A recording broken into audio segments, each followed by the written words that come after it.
राधे राधे। इस वीडियो में हम आइगन वैल्यू और आइगन वेक्टर कैसे फाइंड करते हैं किसी मैट्रिक्स के लिए वो देखेंगे। सबसे पहले एक कोई भी मैट्रिक्स होती है m क्रॉस n की, तो उसकी जो आइगन वैल्यूज होती है वो हम इस फॉर्म में लिखते हैं a x is equal to lambda X. जो ये लेमडा है ये हमारी है आइगन वैल्यू, और जो x है वो हमारा है आइगन वेक्टर। एक क्वेश्चन ट्राई करते हैं हम। ये हमारे पास एक क्वेश्चन है, हमें इसके लिए आइगन वैल्यू और आइगन वेक्टर निकालना है। इस पे हमें ए गिवन है हमारे पास। आइगन वैल्यू निकालने के लिए हम क्या करते हैं, ए माइनस ऑफ लेमडा आई। जो लेमडा है वो हमारी आइगन वैल्यू है और आई हमारी एक आइडेंटिटी मैट्रिक्स है। तो A minus lambda I, A same as it is minus of lambda I मतलब होता है आइडेंटिटी मैट्रिक्स। और आइडेंटिटी मैट्रिक्स क्या होती है, आइडेंटिटी मैट्रिक्स होती है डायगोनल एलिमेंट 1 होते हैं, बाकी सारे एलिमेंट 0 होते हैं। इसमें लैम्डा का मल्टीप्लाई कर रहे हैं तो सिर्फ डायगोनल एलिमेंट में चेंज आएगा, बाकी सारे 0 ही रहेंगे।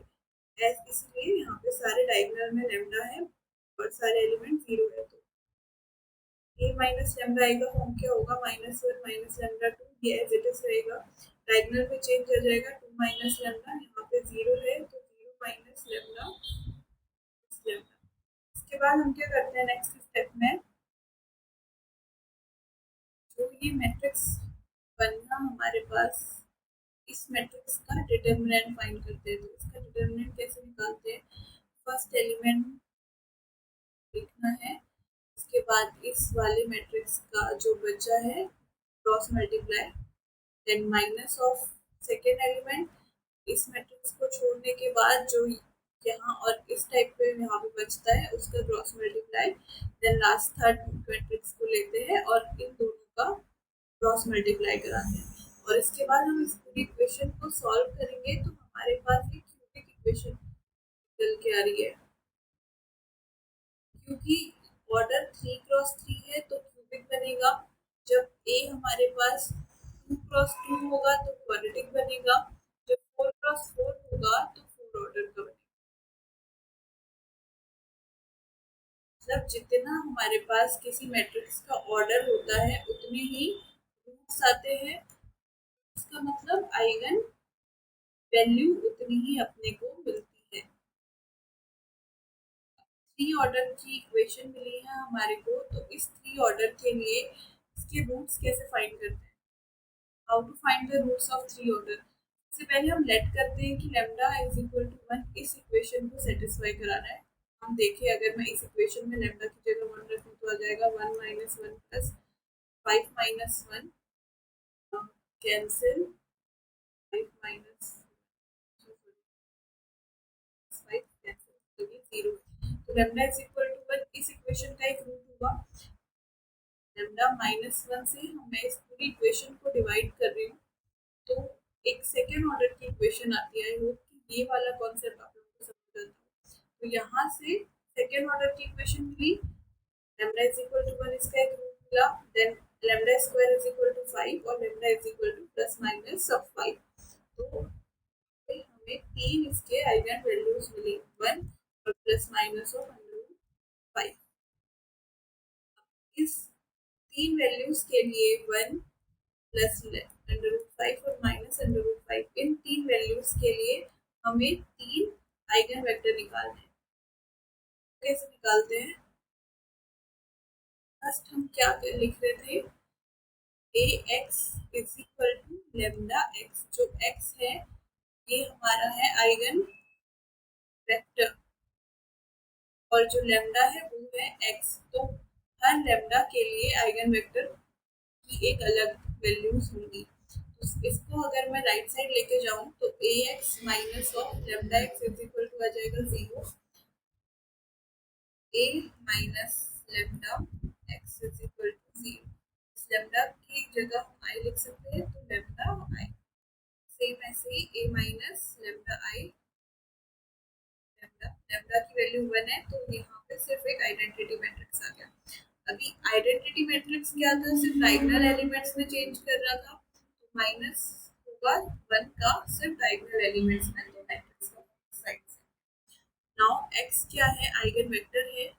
आइगन वेक्टर का फॉर्म क्या होता है, x1 x2 और x3। तो अब ये 3x3 की मैट्रिक्स है, ये हमारे पास 3x1 की मैट्रिक्स है, जो नई मैट्रिक्स बन के आएगी वो 3x1 की आएगी। इन दोनों मैट्रिक्स का क्रॉस मल्टीप्लाई कराना, हमारे पास ये 3 इक्वेशंस आई। इन 3 इक्वेशंस को हम कैसे सॉल्व करते हैं, तो हमें x1 की वैल्यू निकालनी है, x2 की वैल्यू निकालनी है, x3 की वैल्यू सिर्फ इन दोनों इक्वेशन, कोई भी दो इक्वेशन को आप लेट कर सकते हो, तो इन दो इक्वेशन को ले लें। फॉर x1 के लिए इनको कवर करेंगे तो हमारे पास x2 और x3 के टर्म बचेगा। x2 वाले को x2 के कोफिशिएंट x3 के कोफिशिएंट के साथ मल्टीप्लाई करेंगे, 2 into 1 माइनस का साइन, -2 के कोफिशिएंट को 1 के कोफिशिएंट के साथ मल्टीप्लाई कराएंगे, तो माइनस का 2 into 1 इस माइनस का। सेम ऐसे ही x2 के लिए अगर मैं देखें तो इसको कवर कर दो, तो क्या बचा हमारे पास, माइनस का 2, इसका मल्टीप्लाई होगा 1 के साथ, तो क्या आ जाएगा, माइनस ऑफ 2 माइनस माइनस का 2 मल्टीप्लाई होगा 1 के साथ, तो ये अगेन हमारे पास आ जाएगा माइनस का 2। सिमिलर x3 के लिए देखेंगे तो इन दोनों को सॉल्व करेंगे, को मल्टीप्लाई कराएंगे 1 के साथ, तो 2 अगेन माइनस का साइन, और फिर इस 2 को मल्टीप्लाई करेंगे 1 के साथ, तो ये नाउ इसको सॉल्व करेंगे। इसे सिंपलेस्ट में लिखा गया है, ये जस्ट कोफिशिएंट है x3 के और x2 के, यहाँ पे कोफिशिएंट है x1 और x3 के, ये कोफिशिएंट है x1 और x2 के लिए। x3 के रिस्पेक्ट में निकाल रहे हैं तो डिफरेंट कोफिशिएंट का यूज हो रहा है, x2 के रिस्पेक्ट में निकाल रहे हैं तो डिफरेंट कोफिशिएंट का यूज हो रहा है। नाउ इसको हमने सॉल्व किया है, सो क्या हो जाएगा हमारे पास, become 0 and this is become minus multiply x1 0। So x1 के जो वैल्यू आएगी वो आएगी 1। इसको हम इस तरह से देख सकते हैं, अगर हम x1 अपॉन 1, x2 इक्वल 0 और ये है x3 इक्वल माइनस का 1, इस सबको हम लेट कर लेते हैं k के, तो x1 हमारे पास k है, x2 हमारे पास 0 है और x3 हमारे पास माइनस का, जो वेक्टर फॉर्म बनेगी वो बनेगी k 0 और माइनस ऑफ k। k की वैल्यू अगर मैं 1 लूंगी तो ये फॉर्म बन जाएगी 1 0 माइनस के। सिमिलरली अगर k की वैल्यू चेंज करूंगी तो वेक्टर की वैल्यू भी चेंज हो जाएगी, बट ये एक सिंपलेस्ट फॉर्म है x को वेक्टर को रिप्रेजेंट करने की। तो x इज इक्वल टू 1 के लिए जो वेक्टर हमारे पास मिला है आइगन वेक्टर, उसको हम बोलेंगे 1 0 minus of 1।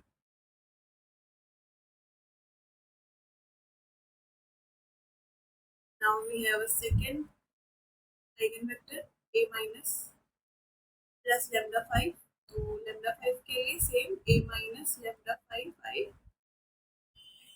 is equal to 0 multiply by x1 x2 and x3। We have three equation and similarly we solve the three equation like x in two equation, सिर्फ इन दो इक्वेशन को अगर हम सॉल्व कर रहे हैं, x1 छोड़ के बाकी x2 और x2 के कोएफिशिएंट को हमने लिखा है 2 5, x3 का कोएफिशिएंट माइनस ऑफ 2, यहाँ पे x3 का coefficient 1, same as x2 minus of x2, x2 के कोएफिशिएंट को छोड़ के x1 और x3 के कोएफिशिएंट को लिखा है, और x3 के कोएफिशिएंट के लिए x1 और x2 के कोएफिशिएंट को। Now cross multiply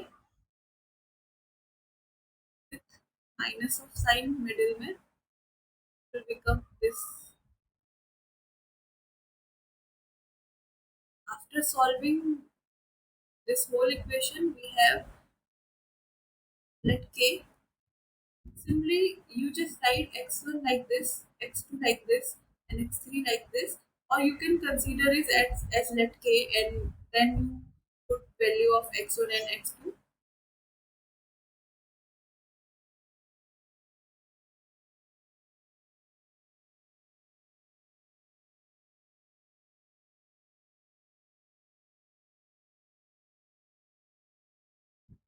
Now,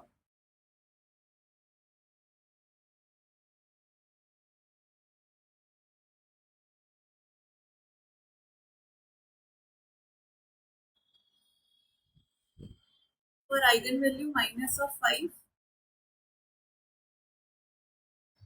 a minus lambda I x is equal to 0. So a minus of lambda I plus lambda 5 I x is equal to 0, same as same process. Then we have eigenvector this. We have another question of set. Find the eigenvalue and eigenvector. So try this question. This is the eigenvalue of this matrix. Different eigenvalue. Now, similarly, from same process, you can find the eigenvector also. The eigenvector, this is the eigenvector for lambda is equal to 2, and this is the eigenvector for lambda is equal to 3. Okay. Thank you.